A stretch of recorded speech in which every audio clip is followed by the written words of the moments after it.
So I'll quickly reintroduce myself with a shorter title. Alyse Schwartz, MD at Digitas, and I do head up account management for North America. What that means for me is really focusing on my team having great business partnership with our clients and really focusing on thought leadership with them to really drive business impact.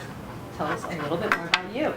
Thank you, Alyse. This is full circle for me because actually I worked at IHG for 6 years, so this is such a beautiful moment to come back to be with you all today. But good morning, everyone. My name is Topalli, Global Marketing for Carter's. For those of you that don't know Carter's, we are a 150-year-old company, proud maker of children's clothing and products. And I also lead ESG marketing. So Nathan in the room, if you are still here, just left. Well, it's a wild, wild world of ESG marketing. So my job is pretty diverse, actually. So I started at Carter's at the end of 2020 during the pandemic. And I started off a new team that really was responsible for Carter's exclusive lines in mass retail. So Carter's is sold direct and online, but we also have exclusive lines at Target, Walmart, and Amazon. And then soon thereafter, I also took up leadership for Skip Hop. So for those of you that are not familiar with Skip Hop, we make everything from diaper bags to high chairs to activity centers. And then more recently, more in an enterprise role, I took over responsibility for ESG, which is an acronym for basically environmental impact and how we can demonstrate that we're doing good for the world. So I wear a lot of different hats, but if for those of you that are parents in the room and you need clothing or products, I've got you. Great.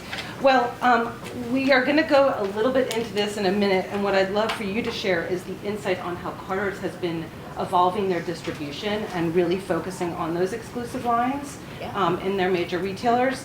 And what has that done overall for the success of the brand, and how has that evolved the brand? Yes, and I have a visual aid to prompt me with that, because you've heard a lot of speakers speak, and I know that you'll remember more what you see than what you hear, so I thought this would help. So when we went through the journey of COVID, a lot of things changed in the retail world. Malls got impacted the worst. Even that echo effect has happened through this week. We learned that Macy's is shutting down 150 stores, which is a big, big impact. And I think a signal to how shopping behavior is really, really changing in the environment today. We know that the e-commerce shopping patterns are just spiking and continue to endure. We know that shoppers are looking for those virtual experiences in terms of their browsing as well as their purchasing. And they're looking at social media not just to engage, but also to buy. And so all these things together really has impacted the way we look at the total ecosystem of where do consumers shop. It's gone from just the malls and the strip malls to now everywhere. And it's not just one location. They very easily go from the Target to the Walmarts to the Amazons, back to TJ Maxx, back to the malls. So to answer your question in terms of why does this matter, during the pandemic, many consumers really consolidated, where am I clicking? There we go. They consolidated their shopping habits to mass retail because you didn't have to waste your time going to multiple places. You can get everything from your groceries to your children's clothes to your basics all in one place. And so this is where we doubled down as an organization to really lean into our exclusive lines at Target, Walmart, and Amazon. So really our emphasis is making sure that we're upholding the standards of the quality of Carter's, but still matching that to the consumer profile of each of these retailers. A Target shopper is still very different than a Walmart shopper, and it's still very different than an Amazon shopper. So it's important that we balance that. So how do you present the brand in a unique way for each of those retailers while still elevating Carter's? Well, first and foremost, we are very proud of our namesake, Carter's. So that is very clear and legible, and I'll talk to you about our rebranding story in just a moment. But then we also have sub-brands that sit underneath those that are specific, again, to those shopping habits. So when you think about Amazon, your intent when you're shopping on Amazon is that you have a clear purpose of what to buy. It's less of a browsing situation and more about, I need to get my kid shorts because she's going on a field trip. Or I need to get my young child that next age up of clothing. And so we offer for Carter's simple joys. It is the same essential catalog that we have from 0 to 10, but the aesthetic, the fashion is much more clean, it's much more simplistic, and the price point is much more relevant. You think about Target and the massive amount of traffic that Target is getting. They are flipping that fashion apparel floor pads every 2 months. What you saw there on Monday is not what you're going to see 8 weeks forward. So we are constantly changing our assortment to make sure that we are on trend with what mom needs at that moment of time. So it's really a balance of, again, keeping the DNA of Carter's, which is quality and trust, but still curating it to the taste of each of these 3 retailers. Great. And you're leveraging data in a different way, obviously, with each of those brands. Indeed, indeed. Okay. How is Carter's refining its approach and marketing strategies for the next generation of parents? Especially, we've already talked about this a little bit today, but like young millennials and the Gen Zs, how are you thinking about that? You know, it's a challenge for all of us because most of our customers are coming into Carter's for that first child when they are first having that baby. And we know through our research that first parents are between the ages of 25 to 30. And today, that population is 50% represented by Gen Z, which is crazy because I think the notion is that Gen Z are a bunch of tweeners. But actually, the oldest Gen Z adult was born in 97 and is 27 years old today. So there are things that are similar to millennials, like they're digital forward, like they're tech savvy, but there are also things that are very nuanced to Gen Z. They went through the pain of COVID, probably through college, and had to go through that first as they started their career. And so they are very, very frugal, and they're very, very value conscious, and that's going to endure as we go forward. We also know that they're very environmentally conscious. They're paying attention to labels. They're paying attention to how things are made and how organizations are communicating those values. And they're paying attention to social. They're not just using social to talk to their friends, but they're using social to get hacks and tricks for how to be a parent and what are the latest trends. So we as an organization are leaning into all those things. We're leaning into ESG, we're leaning into social. We're very proud to say that we have the highest followers in Instagram and in TikTok. We're leaning into our sustainability initiatives. And we're making sure that our advertising is breaking through on the cell phone, because that is where they are spending 4 hours a day. The average Gen Z is spending 4 hours a day on their cell phone. Slightly horrifying. Slightly horrifying. Hopefully not while they're working, but yes, that is the case. So everything from product to creative to marketing to our strategies is all geared towards that next generation. That's really great.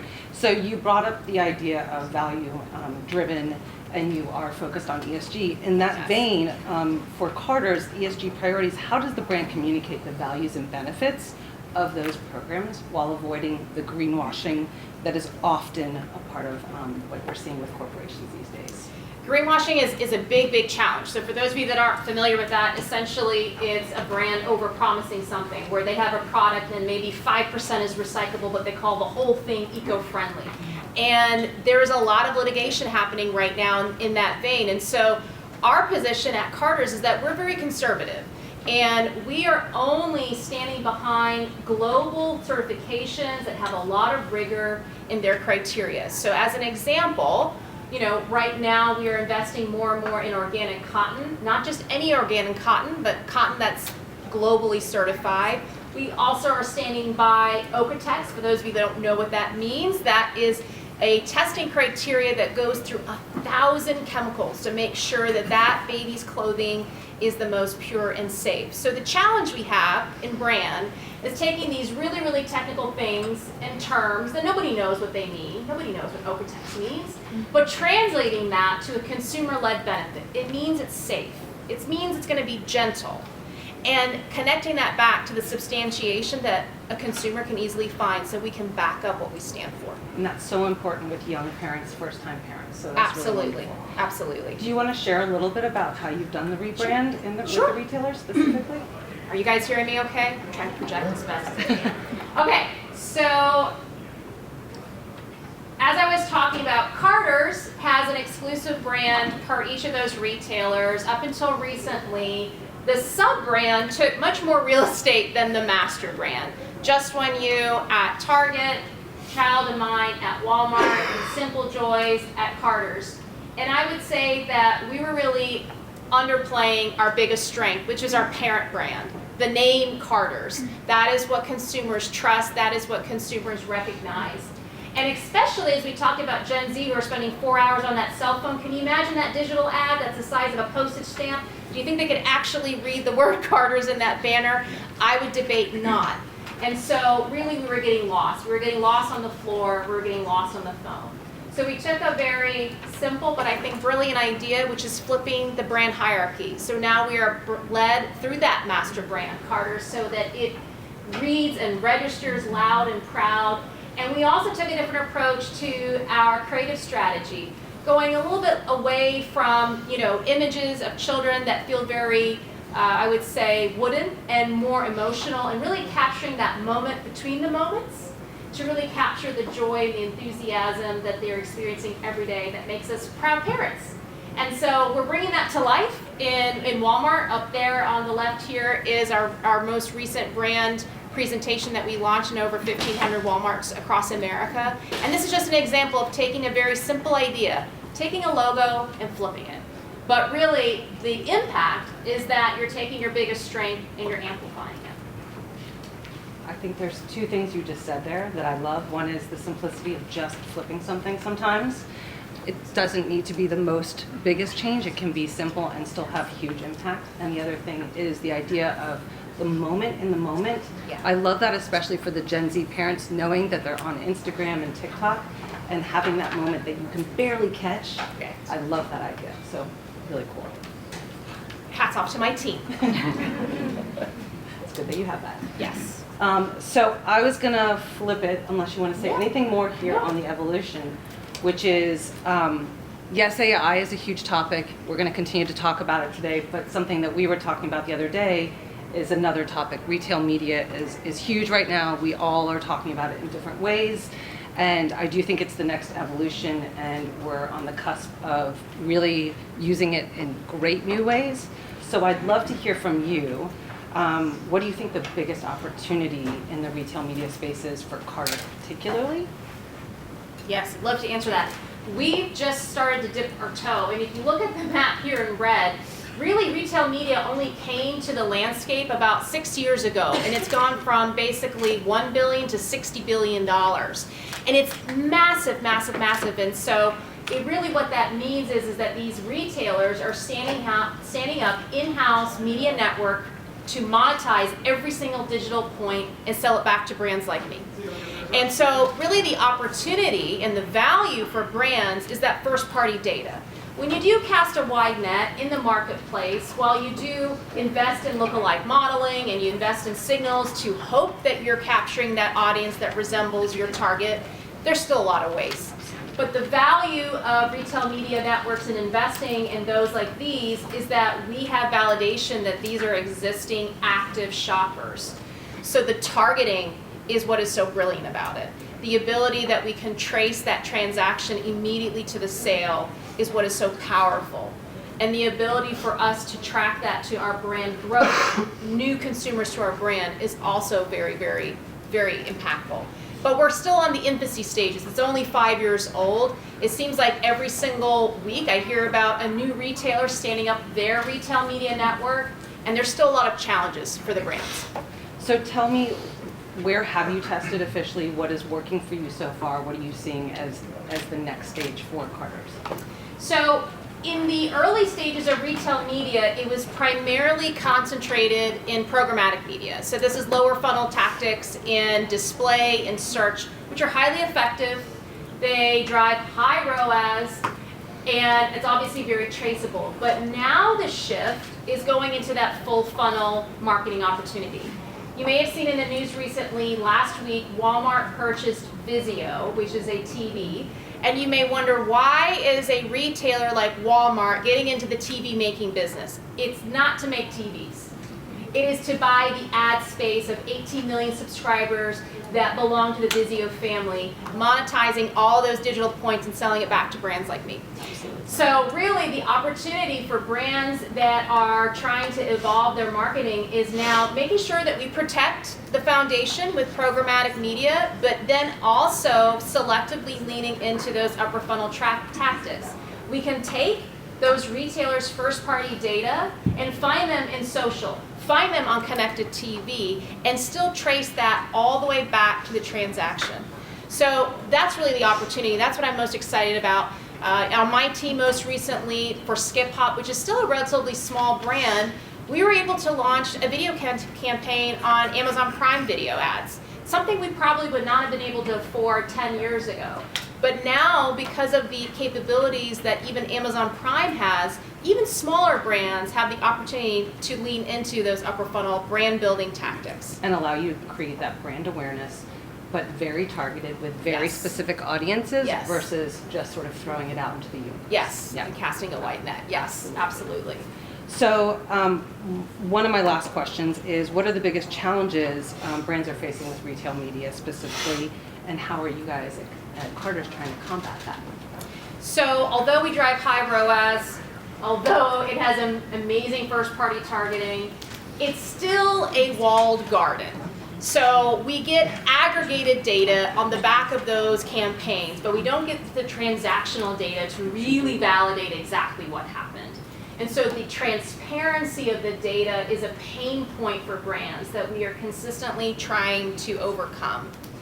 There are some opportunities. There are things called clean data rooms, where basically it's a shared space where retail media networks can share a proxy of the data, and we can look at the data and really scrub it for ourselves, but there's still a long ways to go. When you look at all of these retail media networks, and these are just a few, there's probably 10 plus in the marketplace, none of them standardize their reporting. None of them standardize their attribution modeling. And so that's still a challenge for brands like myself that invest in Amazon ads and Walmart Connect and in Rondell to making sure that I'm reading the data apples to apples. And so really the challenge for brands is making sure that we have high confidence in the impact that we're driving with these investments. So this year we really came to an inflection point where we needed to partner with an outside agency that really has the expertise and the specialty in e-commerce, so they can bring a unified digital approach, strategic approach, and use their proprietary software so they can optimize in real time. If you don't have that opportunity as a small brand, you're basically investing in automated campaigns, setting it and leaving it. And there's really not a lot of opportunity to optimize unless you partner with some of these agencies that we decided to do this year. So really that's the big unlock for us, to be able to optimize in real time with the help of some really great experts. I think you guys are on the cusp of just incredibly exciting, and hopefully you continue to test and learn there. Yes, I hope so. So I'm going to ask one last question. Sure. Just open. What's the most exciting thing for Carter's this year? What are you guys most excited about seeing through 2024? So this will be a little self-serving, but I'm excited about the growth in mass retail. It continues to endure, and I'm excited about ways that we can continue to unlock upper funnel brand building marketing opportunities there. I'm excited about the product innovation roadmap. We continue to push ourselves in fashion, in fabrications, in sustainable materials, and I'm excited about the technology. You know, most large companies have had to trade off customization for scale. But now with AI, we don't have to make those trade-offs anymore. We can really maximize both of those benefits. And so Carter's is making deep investments in that regard so that we can, again, create such a personalized yet emotional connection with our customers. So really it's the product innovation roadmap, our sustainability journey, and our technology. Those are the three that I'm most excited about. Is there anything interesting you guys are specifically doing in AI that's allowing you to push the innovation space? And I know I've just asked you a question that might not be in your exact space. I am not the chief technology officer, but he would say that there's a lot of things happening behind the scenes that enables us to create a custom experience that is unique and valuable to each of our customers. So I can't answer in specificity, only to say that we're making great strides and I'm excited about what the vision is. I would love to open it up to others for questions. Yes. So it's targeted to the measurement, but also back to I really resonated with me what you talked about. Gen Z is different from millennials. They're Yeah. similar in a lot of ways, different from millennials. Going a level deeper, they're also, like Gen Z is the most cross-cultural generation of all time, right? So are you doing, where are you getting your data so that you can resonate not just with Gen Z or millennial, but Black Gen Z, LGBTQ plus Gen Z or millennial? Is that something that you think about at Carter's? Is that something you do? And then to the point of measurement, how do you measure that? Do you measure that? So I'll answer the first part, and I apologize, I should have led with that point, that Gen Z is the most diverse generation in any of our history. More than 50% of that generation is represented as diverse. And so as an organization, we're very conscious of that, and we now have a standard that our photography is representing children that are at least 50% diverse in all of our assets, to make sure that what we are showing is relevant to our consumers. From a advertising perspective, we're testing both. We have general marketing campaigns that we feel like have the message that is relevant for any new parent, regardless of your representation. But we also have multicultural campaigns that are nuanced specifically to those audiences. So the measurement piece would be looking to see, okay, which does better? And actually we have found that our tailored multicultural campaigns are driving higher ROAS and is acquiring more new customers to our brand than the general market. So I see us leaning more at that. Great question. Anybody else? We have one last, otherwise. Okay, Yes, great. sir. Anderson. Anderson David from Team Snap. As a parent of 3, I'm very familiar with Carter's. Thank you for your business. But that's actually my question. Very early on in the child's life. So I'm kind of curious, like, do you have data, because I can kind of suspect most of the sales kind of come in at that point. But then also, how do you grow with that parent and child and consumer? That is an excellent question. A lot of people recognize Carter's as just a baby brand, but actually we serve up to 12. And not just under the Carter's flag, but we also own Oshkosh B'gosh. Thank you. And we love our denim, we love our jean jackets. And so really the question that you're saying is how do you age up your customers? It's all in our loyalty program. It's all in our retention strategy, so that we are continuing those communications and the rewards to our most valuable customers and keeping them with us. And the beauty of our catalog and of our assortment, and even with Skip Hop, where we have school bags for your children to take to daycare or to kindergarten, we have something to really help that child in every age segment. And so it's really about using, again, our loyalty program and our retention strategy to continue to communicate to that parent with the items that matter at that point. Great. That was a great ending. So thank you so much. Thank you, Alyse. Thanks, everybody.